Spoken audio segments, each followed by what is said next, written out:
ఏ cinema కథ అయినా దానికి తగినట్లు నటీనటుల్ని ఎంపిక చేసుకుంటారు దర్శక నిర్మాతలు. కొన్నిసార్లు అనివార్య కారణాలు, పారితోషికాలు, అభిప్రాయ భేదాల కారణంగా మొదట అనుకున్న నటీనటులు కాకుండా కొత్తవారు ఆ పాత్రలు చేయడం సహజంగానే జరుగుతుంది. అయితే అప్పుడప్పుడే ఇండస్ట్రీలో అడుగులు వేస్తున్న హీరోలు ప్రతి అవకాశాన్ని సదవకాశంగా భావిస్తారు. సినిమా అవకాశం చేజారిపోతే ఎంతో బాధపడతారు.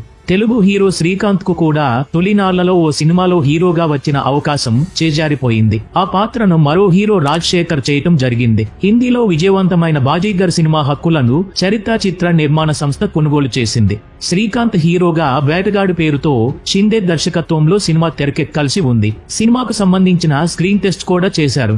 ఇక హీరోయిన్లుగా సౌందర్య, రంభ నటిస్తున్నారని తెలిసి శ్రీకాంత్ సంతోషపడ్డారు. ఏమైందో ఏమో తెలియదు. మరో 4 రోజుల్లో షూటింగ్ మొదలవుతుందనగా శ్రీకాంత్ ను కాదని రాజశేఖర్ ను హీరోగా తీసుకున్నారు.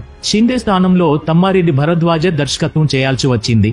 కెరీర్ స్టార్టింగ్ లోనే అలాంటి అవకాశం చేజారిపోయినందుకు తాను చాలా బాధపడ్డానని శ్రీకాంత్ కూడా ఓ సందర్భంలో చెప్పుకొచ్చారు. అయితే అదే సినిమాలో ఒక చిన్న పాత్రలో శ్రీకాంత్ నటించారు. ఆ తర్వాత తాజ్ మహల్ తో మంచి విజయాన్ని అందుకున్న శ్రీకాంత్ పెళ్లి సందడి తర్వాత వెనక్కి తిరిగి చూసుకోవాల్సిన అవసరం లేకుండా పోయింది. ఒక దశలో ఏడాదికి 13 సినిమాలు రిలీజ్ చేసే స్థాయికి చేరారు. అయితే ఆ సినిమా మిస్ చేసుకున్న తర్వాత చాలా రోజులకు దర్శకుడు షిండే, హీరో శ్రీకాంత్ కలిసి నిన్నే ప్రేమిస్తా లాంటి హిట్ అందుకున్నారు. ప్రస్తుతం విలన్ గాను, క్యారెక్టర్ ఆర్టిస్ట్ గాను శ్రీకాంత్ వైవిధ్యమైన పాత్రల్లో నటించి మెప్పిస్తున్నారు.